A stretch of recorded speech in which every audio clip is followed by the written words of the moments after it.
This is a continuation of chapter 42, part 2, given to me on 7/14/2025. This is a prophetic word that where I left off, we were talking about a divine encounter, an angelic encounter is coming. And literally, angels disguised as humans is coming to speak to you and give you divine revelation in your real life very, very soon now. Okay? So it was explaining the story, and this word was given to me by the word asan masasa. Okay, there's a deliverance occurring. Yahuwah is stating that you are getting married to a man sweeter than honey. That was a prophetic promise given several years ago, okay, to you by a man that serves the Most High. Now, he is saying with the word san, S-A-A-N, to lean upon, support oneself, trust in the Most High, H 8172 if you want to research that. It is referencing Genesis 18:4. And the verse says, "Let a little water, I pray you, be fetched, and wash your feet, and rest yourselves under a tree." That is Abraham speaking to 3 angels that came to him. They didn't look like angels with wings, okay? They looked like people. All right. It's very, very important to pay attention in this hour and to be kind to strangers, because you don't know if you're entertaining an angel. And this word is saying you're going to entertain was hospitable actions. These divine beings. You're going to encounter divine beings that look like people. And it depends on how you treat people. Humanity matters. Compassion matters. Okay, so Abraham showed compassion and he showed kindness. Okay, they're out in the desert, right? And he says, let a little water be brought. He says, and wash your feet and rest under a tree. So he's providing shelter, and he's providing humble acts of service is needed in this hour. Okay, so let's dive in to the Matthew Henry's concise commentary. I already reviewed that, so I'm going to go into the Barnes notes on the Bible commentary. If you truly are trying to have a relationship with the Most High, I recommend that you read the commentary, not just the verse, because the Bible is written in code word.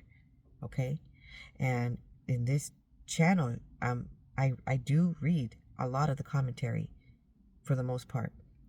These videos are quite long in it, but it's because there is vast knowledge given, and I am diving into the commentary to show you how to have a relationship with the Most High. That is the main purpose of this channel. So, the Barnes notes on the Bible commentary says, the promise to Sarah, the men now enter upon business of their visit. Where is Sarah thy wife? The jealousy and seclusion of later times had not yet rendered such an inquiry of uncourteous. Sarah is within hearing of the conversation. I will certainly return unto thee. This is the language of self-determination, and therefore suitable to the sovereign, not to the ambassador.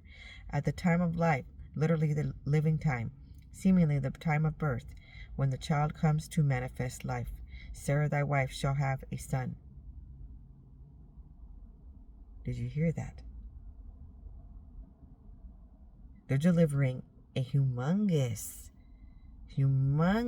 prophetic word right here. Why? Because she was 75 or so years old, and Abraham was like 90 years old. Nobody has children during that age, okay?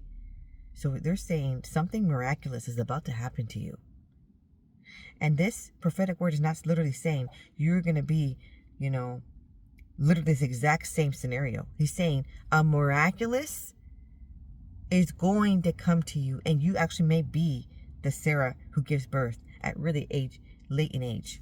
Okay? To a prophetic promise. He said he was going to open your womb, heal your womb.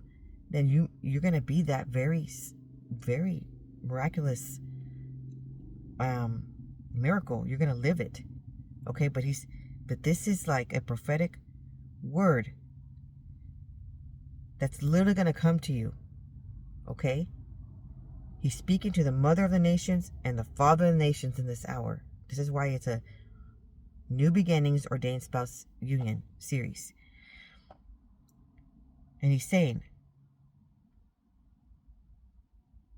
at literally the living time, seemingly the time of birth, when the child comes to manifest life, Sarah, thy wife, shall have a son. Sarah hears this with incredulous surprise, and laughs with mingled doubt and delight, and she knows that in the nature of things she is past childbearing. Is anything too hard for the Most High, Yahuwah? No. Sarah laughed within herself, within the tent and behind the speaker, yet her surprise, her internal feelings are known to him. She finds there is one present who rises above the sphere of nature. In her confusion and terror she denies that she laughed, but he who sees what is within insists that she did laugh. Uh-oh. So one of the angels that are impersonating a human said, I heard you laugh. So I think you're kind of sounding like you don't believe. And then she's like, no, I didn't laugh. But he heard it though, and she didn't even laugh out loud. She laughed internally. She laughed, keeping a straight face, but she was like, you know what I mean? And he heard it, and he's like, this is not time to like laugh. This is not a joke. This is like real. And then it actually really happened. And we had Isaac, remember? Okay, so in this hour, you need to like really believe. This is not the time to doubt. I know you're feeling doubt. But he's saying, I'm bringing you these divine promises, and how pivotal this is I'm bringing divine beings to tell you. Okay? I'm not just bringing any stranger. I'm bringing angels disguised as humans to tell you. So in this hour, you need to be courteous and ready to offer hospitality. Okay, then she says,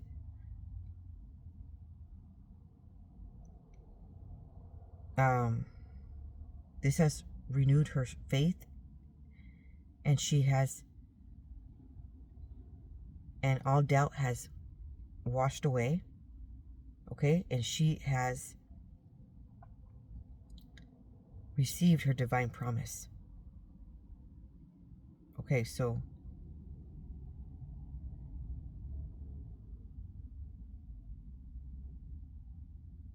during that time, I was just scrolling, and some video popped up, and it said, something astounding, too good to be true, is about to happen to you.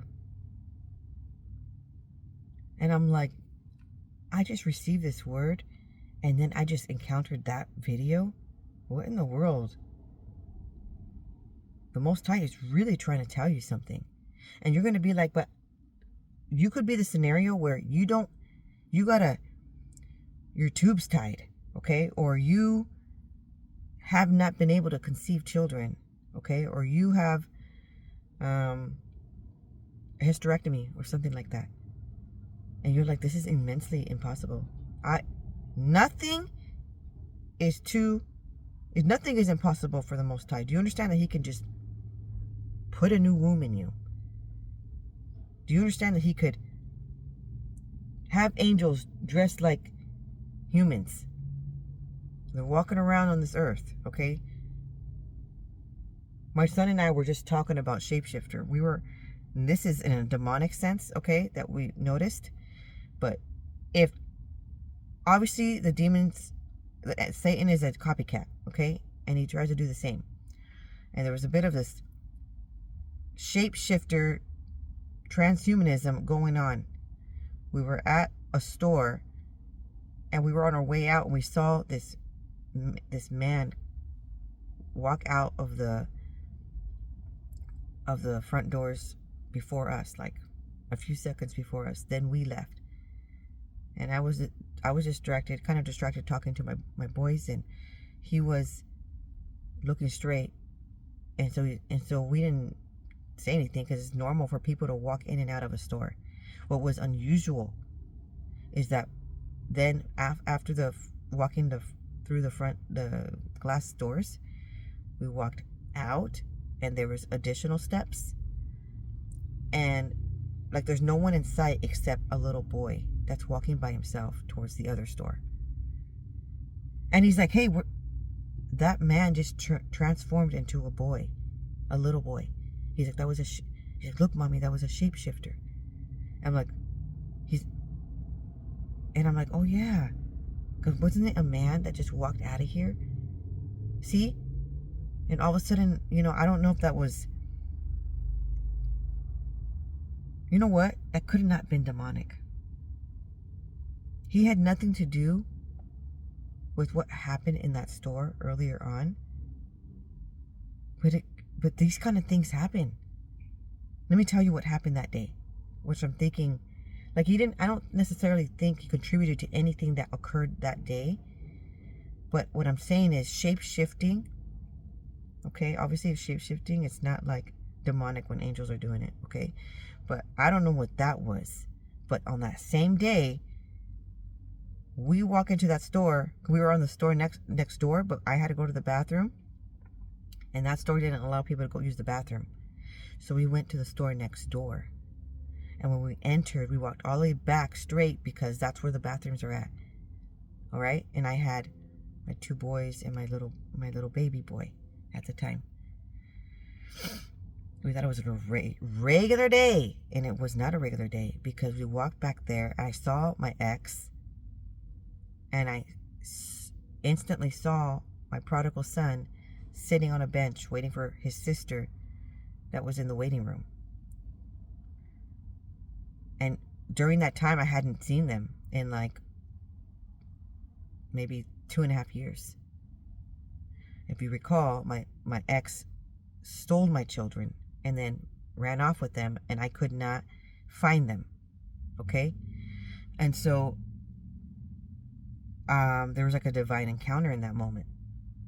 And it was for them to see what they are missing out on. Okay? So what happened was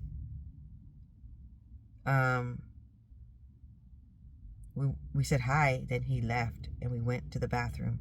And then I text my daughter. I say, hey, we're actually in the same store, ironically. You haven't met your little brother. If you guys want, we could say hello for a little bit. And then she wrote back. She's like, yes, I want to meet my little brother. And can you please can you please hurry? So we got out of the bathroom, and they were able to meet their little brother for the first time. Okay? And you're thinking, well, just get your kids right now, then and there, and just take them with you, and just, you found them finally. Okay, we saw them in person, but we didn't know their address. And if you're going through things through the court, you can't just steal children back. Okay, you have to go through the court. You have to process documents to him